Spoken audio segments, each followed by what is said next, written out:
Welcome to All Rise once again. Abdu, we're back. We are back. And we have an awesome guest today. Now, before we get to him, I wanted to point something out because I observed something today. The key to being a great apologist and a scientist is observation, right? Okay. I noticed, well, actually, this happened a few weeks ago. We were at Kensington Church here locally, and a woman came up to Zach and myself and said, "You must be with Abdu because you've got the whole Star Trek outfit thing going on because of this logo." Oh, my. This camera will pick it up, but our Embrace the Truth logo looks a little bit like the Star Trek insignia. Wow. On top of that, it gets even better. As I pointed out to you a few months ago, our font is from Stranger Things, the hit Netflix series Stranger Things. To be clear, it is the same font as Stranger Things. Right. We didn't rip it off. It is the same font. They use the font. Maybe they got it from us. I think you know what you're saying. That's how I like to look at it. So so apparently around the time you were rebranding Embrace the Truth, you were really into science fiction. It's a nostalgia thing or whatever. And anyway, the segue is our guest today is actually a big fan of science nonfiction. It took me a long way to get there. I was totally waiting, but That's good. Okay. That's what all this was. Okay. It was all a ruse. Yeah. But we are joined by your friend, my future friend. I just met him today. From Reasons to Believe, Dr. Fuz Rana. Yeah. Great to have you, Fuz. We're just looking forward to this conversation. And hopefully the Star Trek mumbo jumbo isn't too much of a why did I agree to do this with these guys kind of a thing. But it does make me think about subliminal messaging. Maybe I picked that logo for reasons that had nothing to do with the theological import or the Trinitarian nature of it and more of the Star Trek nature of it. But here we have Fuz Rana with us, scientist, biochemist, and the president of Reasons to Believe, a wonderful ministry that we've had the pleasure of partnering with for many, many years, and who he and his wife Amy I consider close friends, as well as Hugh and Kathy and everybody over there. There's just a whole building full of awesome people over there in California that I've had the joy of visiting. So anyway, you're here virtually. Welcome it's great to have you, Fuz. Yeah, well, Abdu, Derek, thanks for having me. And, as long as I'm not wearing that red shirt and I'm the expendable crew member, I'm perfectly fine with that. So if we're going to beam down to the planet, you guys are going first.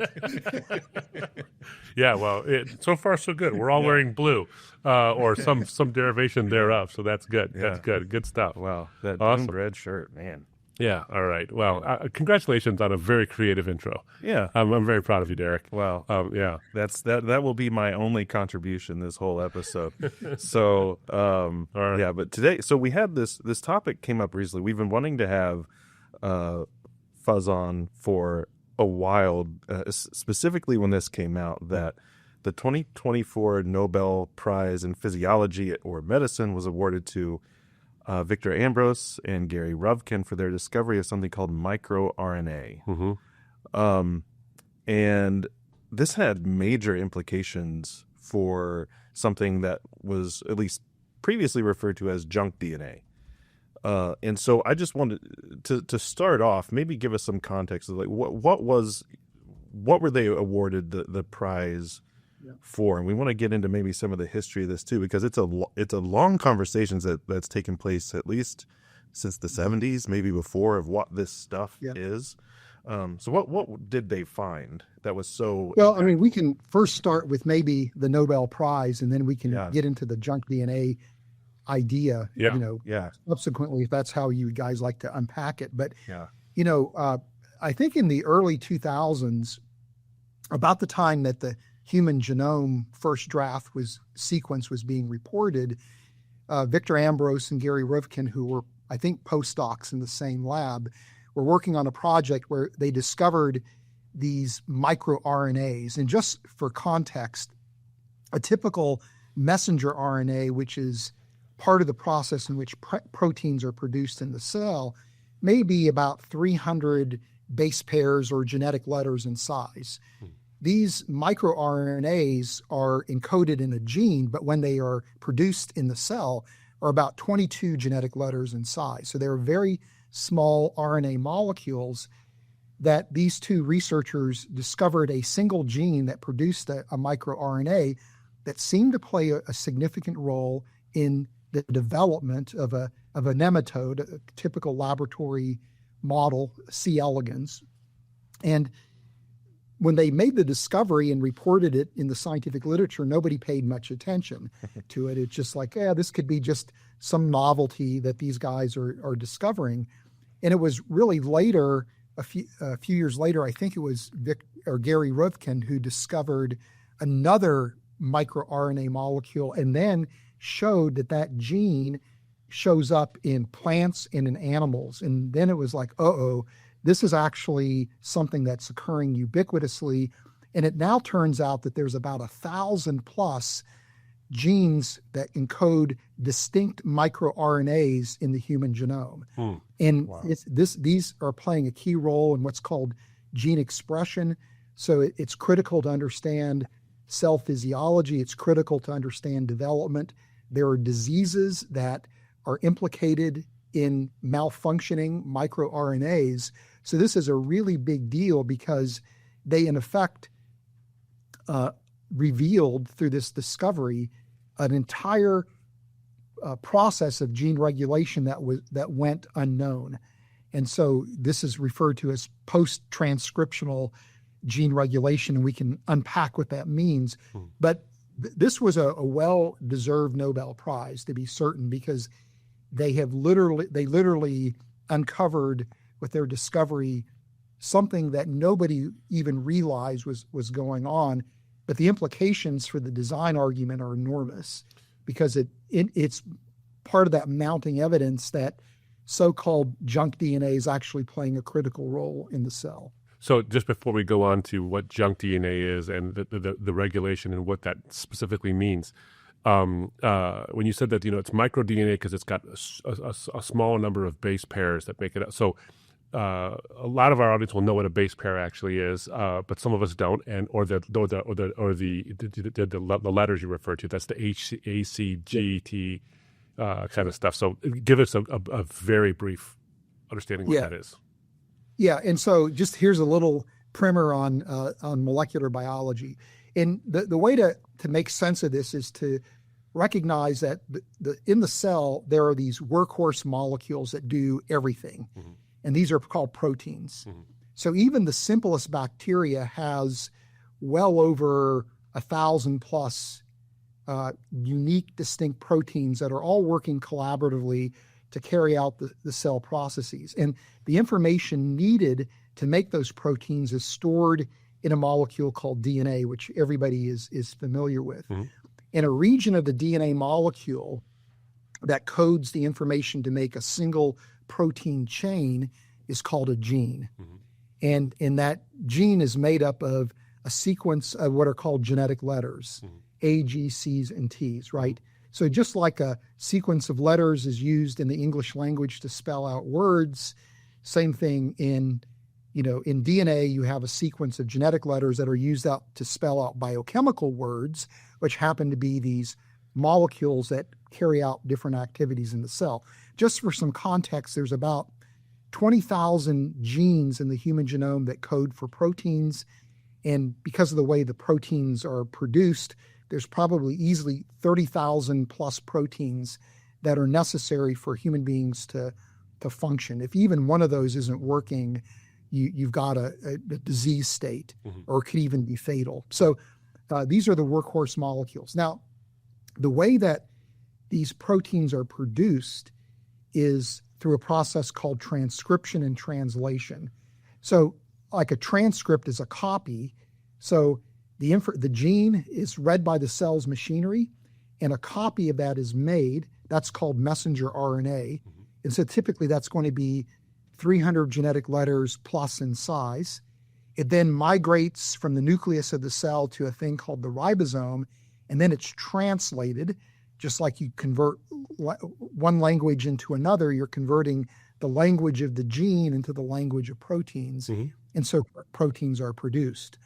Now, the way to think about DNA is it's like a dictionary, right? So it's an unabridged dictionary where all the genetic words that you need for the organism are found in DNA. But think about the difference between a dictionary and a novel, right? When you write a novel, you're using the dictionary, the words in the dictionary. Some of the words you may never use. Mm-hmm. Other words you might use once or twice. And then there's other words you're going to be using all the time. Mm-hmm. And you're combining them and recombining them in different ways to create a novel, right? And that's the same thing that's true with the information in DNA. Every cell isn't using all those proteins all at once. Some proteins are used all the time. Those are called proteins that are encoded by housekeeping genes because they're doing all the housekeeping work in the cell. Mm-hmm. Some are only produced at certain times in the cell cycle.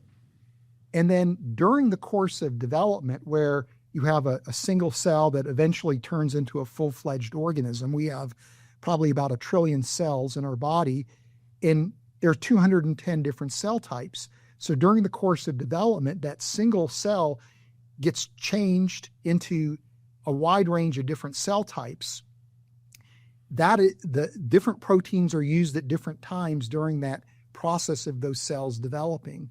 So each cell could be like a distinct novel where certain proteins are used, other proteins are not. During the cell cycle, you could think of that as the chapter in a book. Not all the proteins are used all at once. Mm-hmm.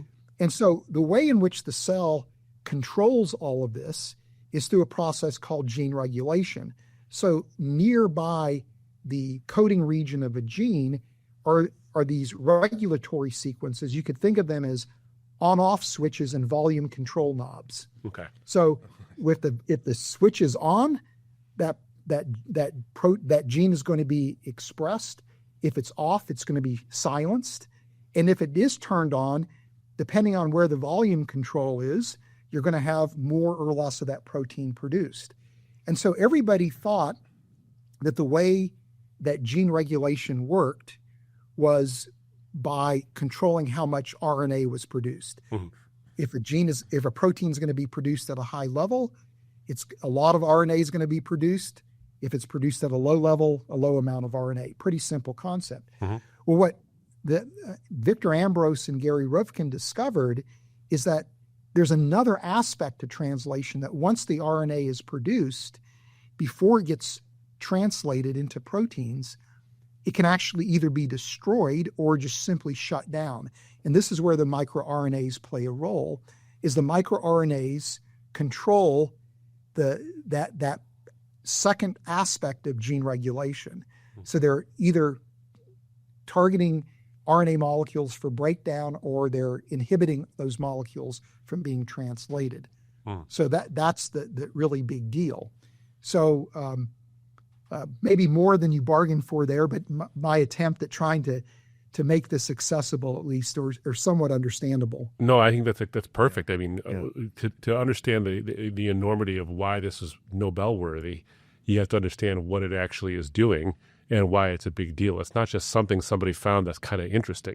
Because as you said before, they had when they had discovered this stuff before, it was like this novelty or this oddity they had found, but really it's profound in what it does. And I think it has, as you were saying, some profound implications for the design argument as well. So wanted to move into that a little bit more. Yeah. And I wonder so if we could go back in time even just to look at this. So before there was this idea, and obviously, the scientific method, you're discovering things as you go, but initially they see all this stuff that they label junk DNA. It's this DNA that they just think doesn't do anything. It serves no purpose. It's left over.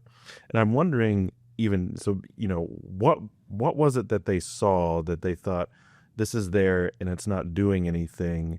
And what was it that led them even to then give almost this qualitative judgment to it before understanding it of its essential function? Yes. What labels it as junk? Why would they label it qualitatively as junk? Maybe that's somewhat tongue in cheek, but maybe it's not. Like, what do they say? Well, I mean, it all goes back to, probably the 1960s, in which people were trying to figure out how does the information in DNA translate into the full organism? And there was this naive idea that organisms that are more complicated are going to have more DNA because you're going to need more proteins and therefore more DNA. That was the mindset. Mm-hmm. And what people ended up discovering is that there was no rhyme or reason to how much DNA was in the genome of an organism. So there are some amoeba, for example, single-celled organisms that have more DNA by an order of 10 to 30 times than we have in the human genome, right? And so this was called the C-value paradox, where C-value was a measure of how much DNA was in a cell. And the resolution to this was proposed in the 1970s, where the idea was, well, most of the genome is actually just cobbled together by evolutionary processes. Mm-hmm. There's, the genome gets randomly duplicated, and that duplicated DNA is superfluous, and it undergoes mutation, or there are viral infections that incorporate DNA into the genome. So there's just no rhyme or reason. Most of the genome is junk. And so that was the resolution. And over the years, people were identifying different classes of junk DNA in genomes. And then in 2000, when the human genome was sequenced, it's like, wow, there's only 2% that actually codes for proteins. And if you add a few, maybe a percent or two for regulatory sequences, maybe generously we could say 5% of the genome is functional, 95% is junk. It doesn't serve any purpose. And then you can show that, well, there's certain types of junk DNA that have virtually identical sequences in humans and chimps, for example, and those sequences occur at corresponding locations in chromosomes. And so it's like, well, why would a creator produce organisms, particularly humans that are the crown of creation, to have 95% of their genome to be junk? And why would a creator then have these identical sequences in the same spot in genomes if it's non-functional? Mm-hmm. The only thing that makes sense is that, well, these sequences must have been present in the ancestral species that gave rise to the human line and the chimp line. That's the explanation. So this was taken as evidence for common descent and an evolutionary history of life. And so that idea was almost, put into stone in 2000 when the human genome was sequenced. But this was also the time where Victor Ambros and Gary Rivkin were making their discoveries of microRNA. And since that time, there have been these discoveries that have been trickling in saying, but wait a minute, we're discovering that certain regions of the genome that we thought were non-functional, if there's actually mutations in them, it leads to diseases. And so it looks like, different types of junk DNA are playing vital, critical roles in biology. It's just that we didn't recognize that to be the case. And this all really came to a head with the ENCODE project, where researchers were saying, but when in phase 2 of the project, wait a minute, it looks like 80% of the human genome is actually functional, and it probably is going to go up to 100% when we continue to phase 3 and phase 4 of the project. Mm-hmm. This was suddenly a completely different paradigm, where now what everybody thought to be junk turned out to be functional. And this ignited a maelstrom of controversy. As you can imagine, we can unpack some of that in a minute. But so now the view is that, wait a minute, the genome is far more complicated than we thought. All these sequences that we thought were not doing anything are playing a critical role in more or less in gene regulation, including these microRNAs. Because again, there's about 1,000 microRNA genes that would have been labeled as junk DNA that we now know are vitally critical. Wow. So if I can just back up, and because I've said something before about, because I followed the ENCODE project, when the maelstrom you talked about happened. I was like, oh, I wasn't aware of ENCODE until people got really upset about it and what they were talking about. So I said, oh, this is something worth listening to because people are upset about it. So I thought I'd take a look. One of the things I thought about was, as we understand junk DNA, it's sort of this idea that it's genetic noise or this genetic vestigial, this stuff that may have encoded for proteins or did something functional with Homo sapiens kind of thing. And we don't need that anymore because we've evolved past it. And so that stuff doesn't do what it used to do because it doesn't need to do what it used to do. And now we're, sort of evolved past that, so we don't need it to do those things. And so the part that encodes or does or is functional is what we need to be us, but the rest of it we just don't need anymore. The thing that I had thought about was whether or not there was an assumption being made there or there was like good empirical reasons for them to think that. In other words, here's what I'm getting at, is that assuming Darwinian evolution and that on a macro level is true, you'd expect there to be junk DNA. And because it looks like this stuff doesn't do much, we're just not going to spend a lot of time paying attention to that. We'll pay attention to the part that does stuff. And so I don't know if that's a fair characterization of it, or is that more of is it more complicated than that? No, that's actually a fair characterization. I did a debate a number of years ago on Darwin Day with in Fargo, North Dakota, of all places. February in Fargo is a great place to be. Yeah. I've been in January in Saskatchewan. It's kind of the same place. Yeah. But I was debating P.Z. Myers, who you probably are familiar with. Well-known atheist and evolutionary biologist. And during the discussion portion of the debate, the question of the ENCODE project came up. And he said to me that the ENCODE project results cannot be correct, because if they're correct, it means that there's something fundamentally wrong with the evolutionary paradigm. Wow.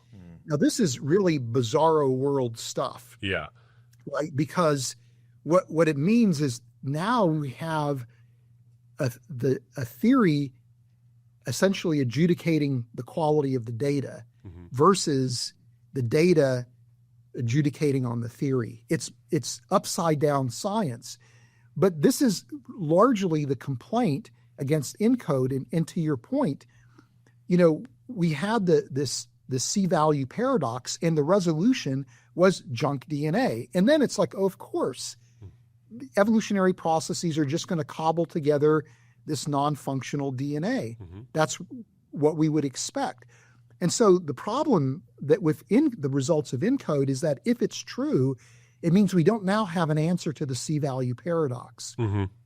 And so fundamental ideas in evolutionary theory have to go by the wayside. And so when everybody just thought, look, it's all junk, right? This was what the Human Genome Project seemed to affirm initially.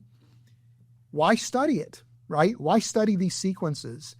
I'm not going to get any funding for studying those sequences. I'm going to spend my time studying those sequences that I know to be functional. So it was almost a self-fulfilling prophecy where, ironically, evolutionary theory was stultifying scientific advance. So often we hear the opposite. Hey, if you embrace the idea of a creator, it just brings science to a standstill. If God did it, what's the point of studying things any further? Well, the bottom line is evolution was doing that very thing. It was shutting down science. And it was only as people started unexpectedly making these discoveries that what was causing disease were mutations in regions of the genome we thought were not functional, that suddenly the paradigm slowly began shifting. And then with the ENCODE project, the idea was, look, we've got the human genome. We don't know what it means. We need a Rosetta Stone. So what is that Rosetta Stone? It's going to be the ENCODE project. Let's see if we can identify all the functional elements. And what they were discovering is, wait a minute, everything seems to be functional here. It seems to be doing something, right? And so it was completely unexpected. And there are two camps now among biologists, those and this has nothing to do with intelligent design. Mm-hmm. There are the genomic scientists who say this is really valuable information. We need to proceed as if these sequences are functional. And then you have evolutionary biologists who are saying this can't be functional. Wow. Right? It absolutely cannot be functional. And so they are literally going at each other. And, to the point where I've seen evolutionary biologists criticize ENCODE scientists as being incapable, incompetent, as being really poor scientists. It's unbelievable, the level of criticism. And as a lawyer, you would love this. The way in which evolutionary biologists are now trying to resolve this is through definitions. Mm-hmm. So they'll say, well, what the ENCODE project did is they measured biochemical activity, in the genome, but things can be, but most of that activity is probably noise. It's not truly activity that's functional. And there's very good reasons to think that evolutionary biologists are wrong on this. Mm-hmm. But then they come along and they say, what we need to do is define something as functional using what they call the selected effect definition. Mm-hmm. So if something is operating under natural selection, it's functional. If it's not, it's non-functional, even though it may be active and be contributing to the survivability of the organism.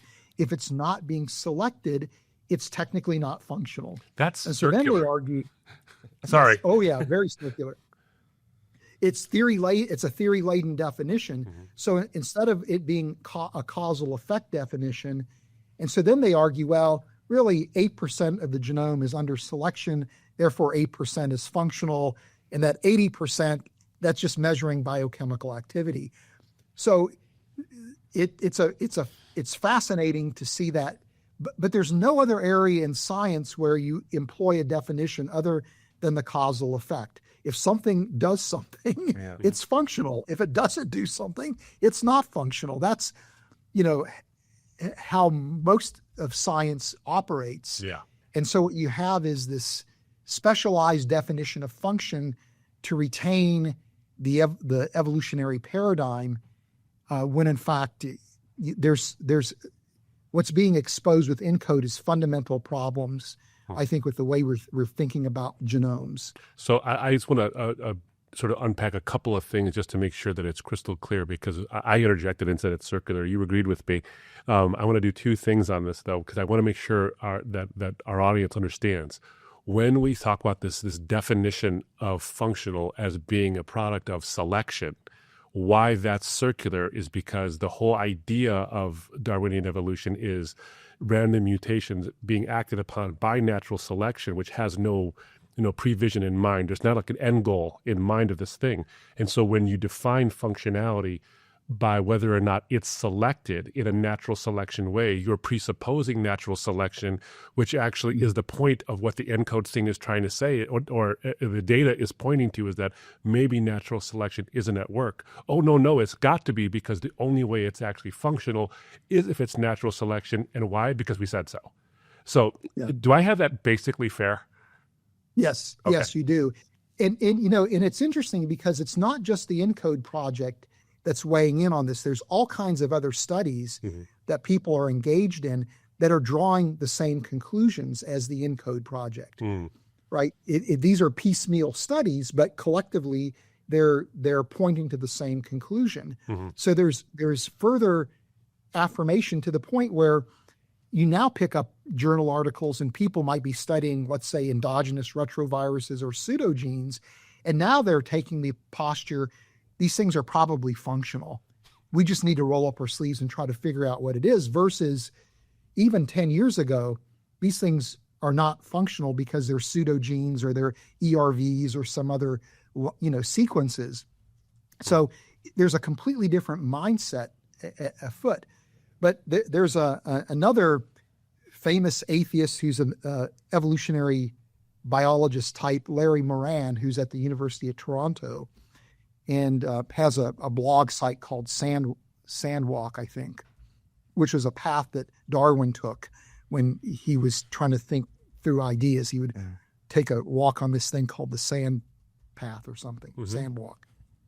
And so anyway, there was a a blog article I wrote a number of years ago about physicists basically showing that the binding of transcription factors to genomes cannot be random, right? Which is, it can't be biochemical noise. And because if it was noise, it would just create havoc, right? The only way you get a functional system is if this binding was highly specific. Yeah. And so these are physicists that were doing this analysis. And Larry Moran picked up my blog article and commented on it, and he just completely dismissed it by saying, well, these guys are physicists. They don't know what they're talking about. So, the criticism against the evidence that this is functional is largely dismissive, or it's, using definitional tactics and things like that. There's not bona fide technical responses to say, no, this stuff is really not functional. But it's really hard to do that when all the data this is the beauty of science. You do the experiment, and the experiment is what the experiment is, right? You live with the results, whether you like them or not. And when the results are mounting, objectively, you have to go where the data is pointing to you, and it's saying this is functional. Well, that leads me to be thinking about just a couple of facets of this whole thing on a conceptual level and a methodological level, and even with methodological bias inherent in it. Science is this this process by which we discover things by looking at the data, creating experiments or tests for things, and looking at the data, and then modifying our theories and our hypotheses based on that which we observe and the conclusions that can be drawn from that. And then, as you said before, this is one of the first times, not the only time I would think, but one of the first times where the theory is dominating what the data says versus the data determining what the theory should be. And because there's and P.T. Meyer's quote is perfect. I mean, my goodness, that's like almost haunting when he says that this can't be right, because if this is right, then everything we've held to be true is wrong. It reminds me, to a degree, this is like the biochemistry version of Hubble and Einstein and these guys discovering redshift and what it means, and looking at, from theories of relativity, looking back, and you unwind you go back in time, and there's a beginning. And for the longest time, scientists were resistant to the beginning because of the steady state theory and what a beginning could imply. There can't be, because we've always thought there wasn't one. And now it seems to be like this can't be functional because we always thought there wasn't any function. It seems to me to be the biochemistry version of that. That's one. And comment on that if you'd like to. And then number two is that all of the criticisms of ENCODE people and folks who are studying this kind of stuff are either incompetent or whatever that might be. The Nobel Committee seems to disagree with that. And I'm not saying these guys are suddenly, intelligent design guys, the guys who made the discovery of microRNA, but at the same time, it's like this is all tied together. This isn't microRNA in a vacuum. This has to do with the so-called junk DNA in a very, very profound way. So the Nobel Committee seems to suggest maybe this isn't, junk science. Maybe the junk science is the junk DNA conclusion, kind of a thing. So talk to me about that. I see this as a shift, as a parallel to the beginning of the universe issue. This almost is the biochemical version of the beginning of the universe issue. Yeah, I think that's really quite perceptive. And it highlights the fact that, scientists are human beings who bring bias to the table. They want certain things to be true, right, about the way the universe is, because it either fits or it doesn't fit their worldview, right? And that's something that is really a cautionary tale for us who see design, who embrace ID or some version of creationism. Is we also want to make sure that we're not cherry picking the data, or that we're not sidestepping results that are uncomfortable. It doesn't mean that we can't maybe present an alternative interpretation of results, but we need to be clear that that's what we're doing, right? So, it is a cautionary tale, but it really does highlight the fact that, you do have human beings involved in this, in science, and science proceeds sometimes in a herky-jerky, very messy manner. But at the end of the day, the data is going to maybe not, maybe it's not this idealistic process, but at the end of the day, the data really is going to rule, right? And it's interesting that we really are seeing, again, a paradigm shift in terms of how we understand the genome as being a system that's far more sophisticated and complex than we ever could even imagine. And we're in our infancy understanding genomes. We're not very far along in the process, but the more that we're learning about genomes, the more that we're seeing, the fact that things are functional, and they're functional in ways that are far more complex than anybody had ever imagined. I think at the end of the day, to figure out how genomes work is going to become an engineering project where you have systems engineers looking at the genome to really figure out how it's functioning. Wow. Yeah, as you guys were talking, it really does. It reminds me of this. You might call it this evolution of the gaps, sort of. Yeah.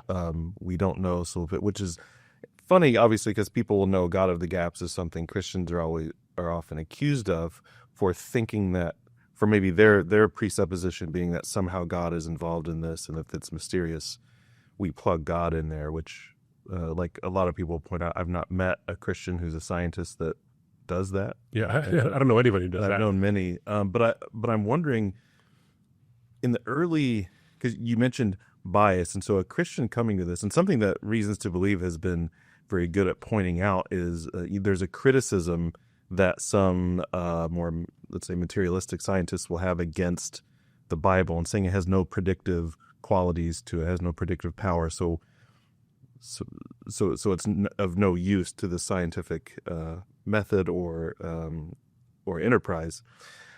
But in this case, you could, much like with Big Bang and other things like that, you could make the case that, well, if you came to it with a biblical perspective, you would be much better serving the scientific method and scientific discovery.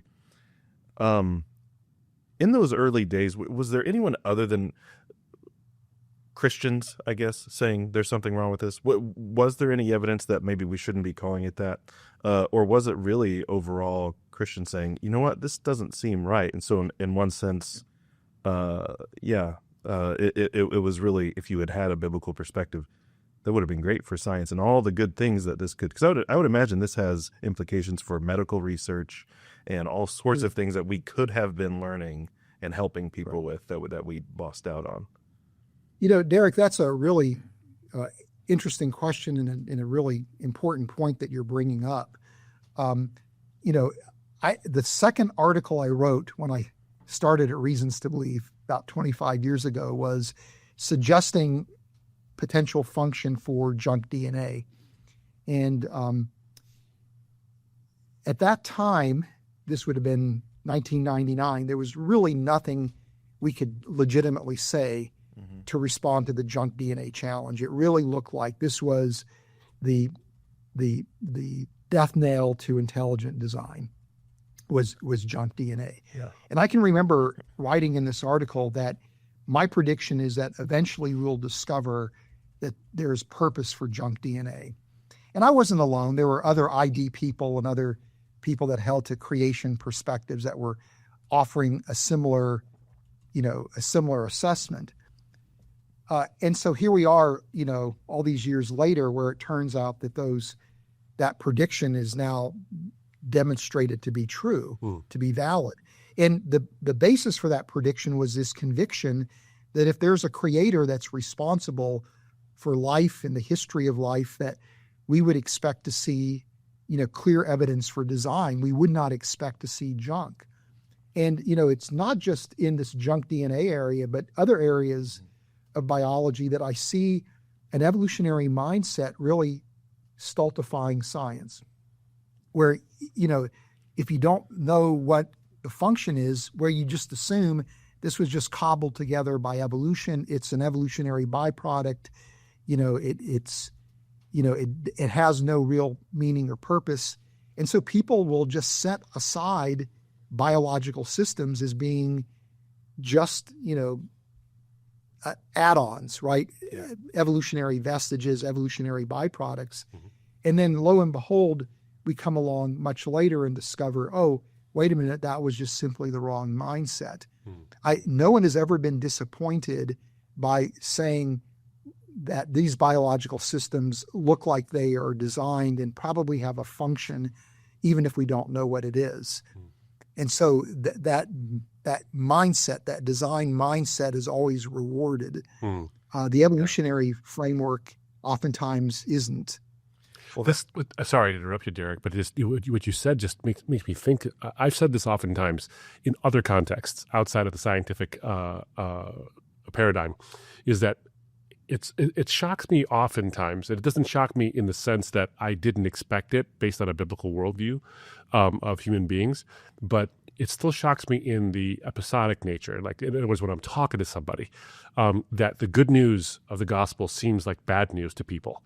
And it seems like a weird thing for the fact that we now know more about the intricacy of so-called junk DNA and its functionality and microRNA and all this stuff. That sounds like good news, and yet there's a swath of people who consider it bad news. It's just an odd thing to consider it bad news, maybe because of the worldview implications, which is, from the gospel perspective, the gospel is good news. You don't have to earn your salvation, and what Jesus has done for you can save you from what you deserve. The reason why it's considered bad news is because of that whole what you deserve part, and I don't want to think of myself as deserving something that is not anything like heaven. It seems to me this is a version of that, where it's this is bad news, even though it's more information than before. And science is all about getting more information and honing our understanding of the world around us. It's an odd thing to be upset about. But when it comes to that worldview and that understanding that if this is true, that everything I've believed before, including my ability to jettison God as an explanation for things, is now up for grabs and is at least jeopardized. And so that becomes bad news. Just an observation on my part about the way in which people react to seemingly good news as if it's bad. Well, I think it questions the whole ideology too, even underneath the sort of scientific one. And I remember being in I am afraid to mention this to Fuz, but I actually have a biology degree. And I've forgotten so much since that time. But I remember being in in my microbiology class, and there was a teacher who actually passed out for us, and this was at Indiana University, Purdue University, Indianapolis. Go Jaguars, and it's now just Indiana University. But great, research facility. So there were a lot of great scientists there, and but this teacher, she passed out this paper one day that was just getting people to read essentially sections from Genesis, and she said because she just wanted people to understand how other cultures had approached scientific questions before and how they thought about the world, just to get those students to think a little bit outside of the box, not just assume that their presuppositions were correct, but to be more thoughtful in how they approach it. Because there's this whole sort of there's this social evolutionary paradigm too, that we are now better than other, we're post-Enlightenment, Western, modernist thinkers, and so therefore everything we think is better than anything anyone else has ever thought. And she got so much pushback and had to apologize to us as a class. And I had been a Christian for a few years by this point. So I sent her some nice words and everything, and just appreciate you trying to do this. And she is a Christian, but I just thought it was so fascinating the hatred that people, because the comments afterward were because we talked about it in class, and they're like, why are we even discussing this, and how almost this how dare you bring it up. And the issue, I think, is that, and maybe I'm wrong, I'd love to hear your comments obviously on this, because it seems like in a discipline where maybe there should not be such a rigid orthodoxy, and orthodoxy has arisen. Orthodoxy in that sense of, there are heretics, and and there are those on the right side, and the councils have decided evolution is it, and there's nothing else you can do about it. Which in the case of Christianity, you have to decide things like that and draw a line in the sand. The science seems to be like it's meant to be sort of, you have to keep it open or it can't do what it's meant to do. And it really seems like it is this entrenched orthodoxy that's developing. But just your thoughts on even that? I that's very perceptive, because there are ideas that are considered scientific heresy, right? Yeah. And, there is a scientific orthodoxy. And so, if you question the orthodoxy, it can have very real consequences. And, one of the ideas that's orthodox within biology is that it's thoroughly anti-teleological. There cannot be design or purpose in anything in biology, right? And so, and this goes back to really Darwin in his motivation for advancing what might be called his general theory of evolution, not so much the special theory which explains the origin of species, but this idea that Darwin argued that mechanism of natural selection applied over vast periods of time could explain the totality of biology, including the exquisite adaptation of organisms to their environment and the appearance of design in organisms. So prior to Darwin, the biologists of that time, even immediately up to Darwin, would see design and purpose. And there would be debates as to what would be preeminent. Is it the function of that biological design or is it the form? But there was very clearly an understanding that this is design, and there's a teleology to biology. And Darwin comes along and attempts to replace the mind of a creator with the mechanism of evolution. But with that is this idea that there is no design, there is no meaning, there is no purpose, there is no directionality. And so when you look at evolutionary theorists, the evolutionary theorists are deeply anti-teleological. Any hint of purpose or directionality is met with extreme dismissal and extreme anger, even to the point that people reject this idea of adaptationism, right? Which is, the idea that organisms through natural selection will become perfectly adapted to their environment. There are evolutionary theorists that say that sounds too much like a teleological version of evolution. In other words, the way they think of evolution is it's this meandering process that has no directionality, no purpose. There's no endpoint in mind whatsoever. That designs in biology are inherently flawed. They're imperfections. They're constrained by, evolutionary history where things are just cobbled together. If you take any view other than that, it's considered to be heretical. And so you see, the so-called leading lights of evolutionary theory just ridiculing anybody that even would adopt an evolutionary perspective but see adaptation as important. And so part of the criticism of the ENCODE project and the idea that junk DNA is functional is that it's adaptationist in its thinking, right? So and therefore it's allowing teleology to have its proverbial camel's nose in the tent, right? And so part of that motivation is exactly what you're pointing out there, Derek, is you're advocating for a evolutionary form of heresy, going against the orthodoxy. That reminds me of Richard Lewontin, in the famous quote where he says, "We can't allow for a beginning because allowing for a beginning allows a divine foot in the door." And that goes back to what I was talking about, is where the theory dictates what the data says, or at least what you think the data should say, as opposed to the data changing the theory, because it challenges the orthodoxy. It's such an interesting thing that I hadn't heard the subtlety, or the not the subtlety. It's actually not so subtle, but this idea that within these evolutionary frameworks, certain things that are still evolutionary are considered heresy because they smack of teleology. What's interesting to me is the way in which, and I hate to say this because I don't want to sound pejorative of sort of biologists and biochemists and the whole field. That's not what I'm doing here, but you're looking at people in other fields, whether it's physics or it's philosophy or a combination of the two, who are looking at and are seeing teleology everywhere, so much so that they can't give into the idea of God existing. So you'll have Thomas Nagel, for example, give ear to, or at least suggest that there's something in the universe that is conscious, and so they're giving into panpsychism, which is the idea that everything is conscious at some level because things just look too designed. It just doesn't. It just. You can't deny it. It looks like it.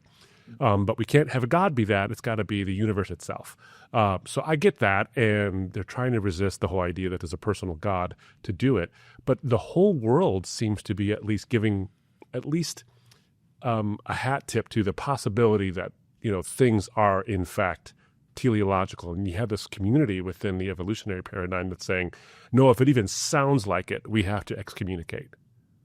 Yes. Yeah, that's exactly right. And that gets, again, tied up into this whole ENCODE debate and how people understand junk DNA. Wow. Is, again, to label it as adaptationist. And along with that is this, again, this teleological notion. Yeah. Even though it's couched in an evolutionary framework. Well, there are some things that I don't want to speak out of school, or not out of school, but out of ignorance here. But as I looked into this stuff, and I'm no expert, that's for sure, but some researchers are finding that microRNAs actually are involved in broader things like neurological processes that have to do with memory formation and maybe even emotional regulation and these kind of things. It seems to me that if our thoughts and feelings have this kind of molecular scaffolding, that there's something to, I don't think that it reduces us to just blind mechanisms, but there's something about the weaving together of the way in which at the deepest level, on the micro, DNA is already kind of small, not on a molecule level, it's actually huge, but compared to the rest of our, to our cells, it's tiny. And then you have this micro thing that's involved. It seems to me that there's a mind-body connection, but two, because I think our thoughts and our feelings and our ideas are non-physical states. I think it's provable. But it seems to me that there is something about the regulatory process of microRNA that, and this is probably going too far, but this is how I think of it, is it's as if we're watching fine-tuning right in front of us. Like it's happening, there's regulation happening, and it looks like this fine tuning that's almost in real time. But there's a process that's been instituted that suggests that, this is supposed to be regulated in a way that isn't just happenstance or just accident. Yeah. No, there is this, notion that there is actually a biochemical version of fine tuning. In fact, I wrote a book a few years ago called Fit for a Purpose, where I made that very case. But, one thing that's remarkable to me as a biochemist is just the precision of biochemical systems. They are so precise, they're so exquisitely optimized that even the slightest deviation causes, havoc, in the system. And so, it's very difficult to envision how a system that is that optimized and that exquisitely fine-tuned could ever essentially evolve. Yeah. Because anything towards, that's not optimized, it's not operating with high precision, that has any swap to it, is actually going to be,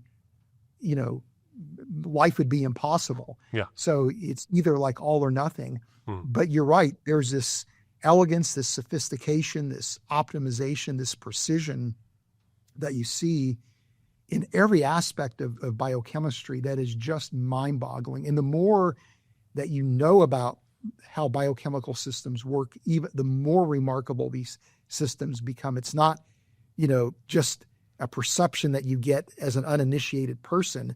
It's that as you roll up your sleeves and you get into the details, it's even more astounding at how optimal and precise these systems are. That by the way, we should pause for a second there, just marinate in what you just said, because I think oftentimes people think that, I can't, it's often attributed to Francis Bacon. I have no idea who said it, and if even anybody said it, or just sort of arose as one of these ephemeral memes of the internet, where someone said that a little science inclines one to atheism, a lot of science inclines one to theism. And what you just said is basically a version of that. I don't know who said it, but it was brilliant in one sense, because I think a lot of people think that if I dive into the science, I'm going to find some stuff I don't like. And if I'm a believer in God, the more I dive into the science, the more I'm going to find stuff that's going to bother me. And what you just said is the exact opposite of that, is that your initial perception of design is actually more warranted the more you dive into it. And I think that that's such an important thing for us to understand and really, really take in. It's not even just a negative thing, like we can't explain this any other way. RTB has an actual testable model where you're saying not like you can't explain this by science yet, so we'll just throw God in, like a God of the gaps thing. Or even if you couldn't even explain it in principle, there's actually predictive models. There's actually a prediction here that it should be this way if God exists.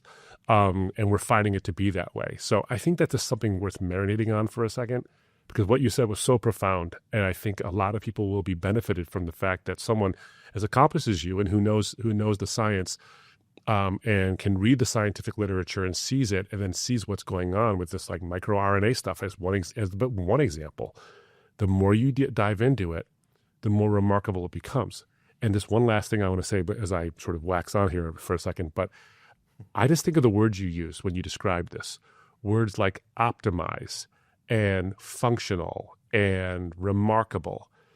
These are all adaptationist words. So anytime anybody within the scientific orthodoxy uses words like optimized, that suggests that you can say, okay, natural processes are optimizing these things, but there's a qualitative thing about that word that they're trying to denude it of. Or you might find that there are certain dirty words you just can't use anymore, like optimization. Well, it's interesting, Abdu, that you bring this up because, my experience with biochemists and biologists is you cannot escape design language when you talk about life systems. You just can't. Mm-hmm. And so in the 1950s, and I forget the name of the philosopher of biology, but he coined a term called teleonomy, mm-hmm. which is kind of a companion concept to teleology, where with the idea of teleonomy, it's like, well, things appear to be designed, but they really are not. But because they have this appearance of design, we can, through this concept of teleonomy, use design language freely, but we really don't mean it's designed. Yeah. But it just has the appearance of design. So you'll hear biologists talk about teleonomy mm-hmm. as opposed to teleology. And that's their way to work around the fact that they can't avoid using design language. Yeah. It's just simply impossible. And to me, it's just, it's a bit eerie mm-hmm. to think that the way in which we ultimately understand how biochemical systems work is by analogy to systems that we have designed as human designers. Mm-hmm. So when we look at biochemical systems through the lens of the types of systems that we have designed, oftentimes now we can make sense of what that system is doing or how it's functioning. Yeah. And now we're seeing the opposite, where the designs in biochemistry are actually inspiring engineering advances. Yeah. So it's quite eerie, but it highlights the idea that this design language is really justified, that this is bona fide design. It's not just simply the appearance of design. It's teleology. It's not teleonomy. That's good. Well, once again, we must imagine Sisyphus happy, living a meaningful life. That's the answer. Well, it's almost like the who was the? I mean, I I forget the name now, but there was I think his last name is Holt, a philosopher who was really upset by, he was talking on a panel with some other sort of atheist philosophers, and they were saying, well, there's no meaning to life, but you just sort of have to like pretend that there is. And he really thought that this was like this sort of easy way out of not living with your own conclusions. Yeah. And sort of, we still want to live with all the good stuff of our Christian past, like meaning and purpose, but we're not going to. And somehow, for some reason, life works better when you do. Mm-hmm. But these are all these sort of coincidences that just continue to pile up over time. You think about the cumulative effect, right? Yeah. You think about that on meaning and the philosophy thing. Then you think about it's a free will issue. You look at all these various people who say, "Oh, there's no such thing as free will. We're just biochemical machines that respond to external stimuli." But all the science points out that when you believe in free will, you tend to be more moral. When you believe in free will, you tend to be happier. When you believe in free will, you tend to stay with your wife. When you believe in all these things, even if that doesn't exist. So they would advocate for believing in a socially helpful lie. So here's a meaning issue. Yeah. Believe the lie because it's helpful. Here's a free will issue. Believe the lie because it's helpful. Here is this idea of design. It looks like there's design, but act like it is and talk like it is, but don't believe in it actually because it's helpful to talk about it. So every time you turn around, you find out that a theistic framework is really helpful all the time. Every time you deny it, it's helpful. Every time you act like it's true, you find it to be helpful, but it isn't actually true. And yet, on an evolutionary paradigm, that which is conducive to the survival of the species is that which, or to the propagation of the species is that which happened, so to speak. So it seems to me that if all these things are helpful, maybe it's because they're actually true. Anyway, that's just a thing that comes to me. The number of coincidences you have to believe of things that are false but helpful fundamentally just seems to smack right in the face of this whole sort of naturalistic paradigm. It sounds like you don't have enough faith to. Oh no, that's someone else. That's somebody else. That's someone else. I don't want to steal his. That's thunder. another guy. Yeah. Fuz, as we sort of wrap it up, what do you see as is if you were to sort of encapsulate what you see as the progress that this discovery specifically has made, and then where do you see it going from here? Yeah, well, I think in the broadest possible terms, I think that we're going to continue to see more and more function attributed to genomes. We're going to see them as being even more remarkable systems than we currently appreciate. So that within the next decade or so, I think, we're going to look back at, the thinking in the 70s, the 80s, and the 90s as being unimaginable how anyone could think that the genome was junk. It's going to become so much commonplace that genomes are highly sophisticated systems, and I think the microRNA discovery is really the tip of the iceberg. I think there's going to be more and more discoveries of, biochemical systems that we didn't even appreciate existed that are connected to the function of the genome. I think this is just a foreshadowing of really an avalanche of discoveries that are headed our way. That's terrific. Yeah, I was going to point out too. It's funny that you say that because again, you're talking about what you said in your second blog article or RTB. I suspect this. You're saying it again, and now we have empirical reason to believe that you will be proven true once again. And it's funny because I was watching an interview with you from just 2 years ago talking about this before the Nobel Prize comes out, talking about junk DNA, and someone actually commented, let me guess, his faith is telling him once again, oh yeah, there's gonna be some function even though we have no proof for it. Well, we need to post this video. I'll post this video so he can see that actually you were correct. And And it's now the Nobel Committee agrees that that junk DNA is not a thing. Yeah, and in future, people who interview you in a couple of years will come back to this video and say, "You heard it here." Fuz said there's going to be some more stuff coming our way. Yeah. And lo and behold, there Just it is. start trusting this man. What is so difficult for? Well, it's not that I have some kind of special insight or I'm Right. Have this prescience that is amazing. It's just simply my conviction that these systems are the product of a creator, and that these things I'm saying naturally follow from that conviction. Yeah. And it turns out that conviction is well warranted. Right. Amen. That's right. Well, I was going to ask too before we go, but what are some of the cool things that RTB has going on right now that people should know about? Because you've always got new, incredible stuff coming out. I'm on the mailing list. I always get these like, oh wow, they're doing this now too, and this thing's available, and here's a free book, and here's what do you have coming up?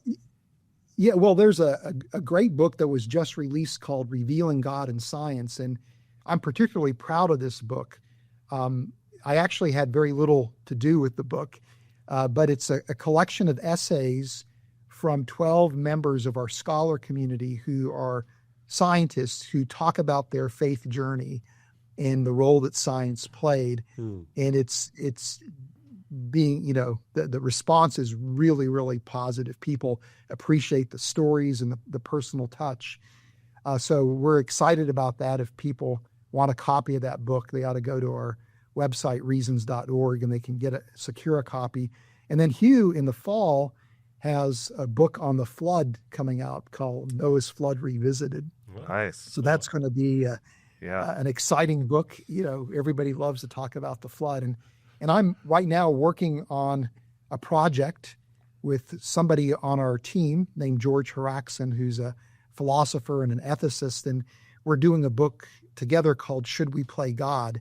So it's looking at advances in biotechnology and really proposing a theological framework that helps Christians think Christianly about these advances. So it's been a fun project to work on. It's a bit of science, a bit of ethics, a bit of theology. That's a sweet spot. That's a book that we should be reading and having you both on our show about. Yeah. That's what that sounds like.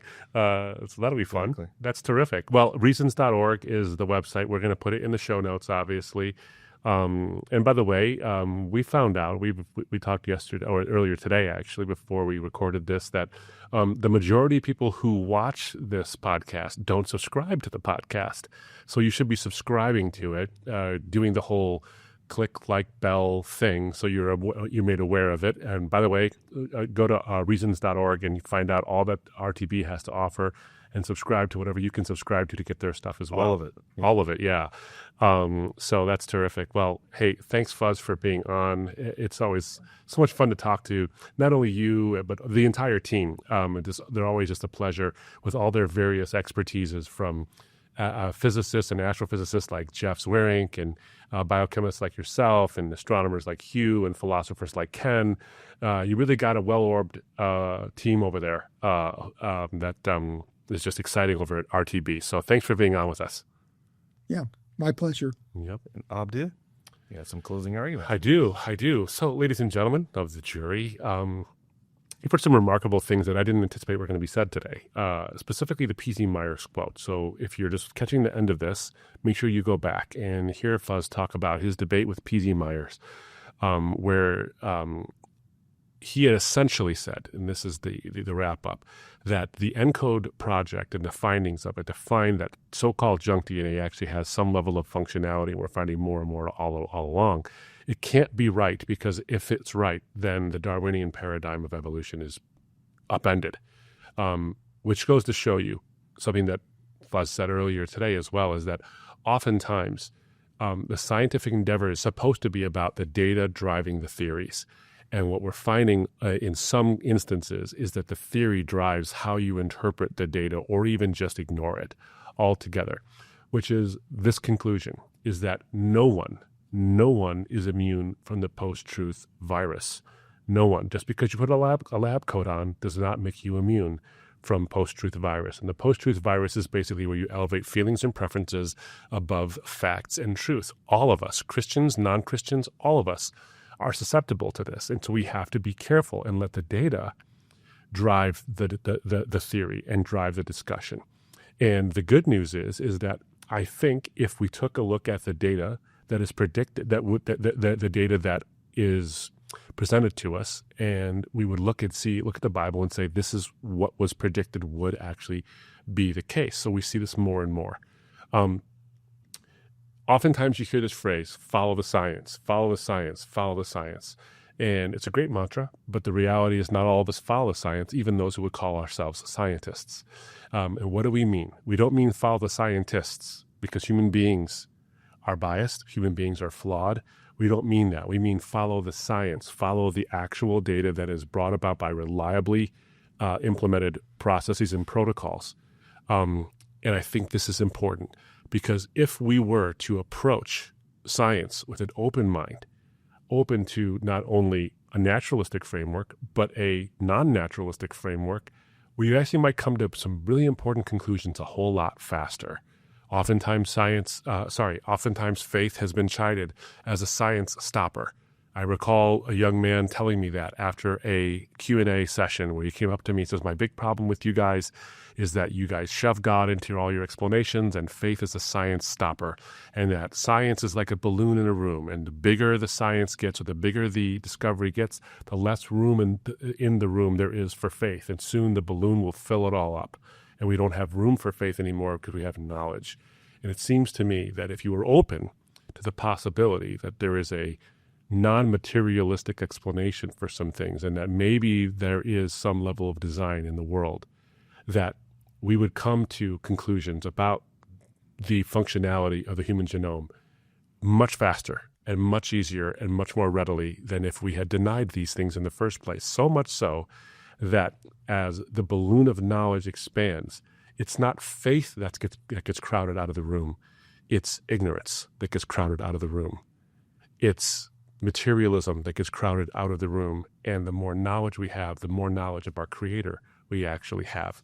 So I think that if we keep an open mind and look at the data and let the data drive the theory, I think we'll be the better off for it. MicroRNA is one example of the many examples there are that faith is not something you hold despite all the evidence. Faith is something you can trust in for the future because of the evidence that we're discovering all the time. Until then, that's all I have, ladies and gentlemen of the jury. The defense rests.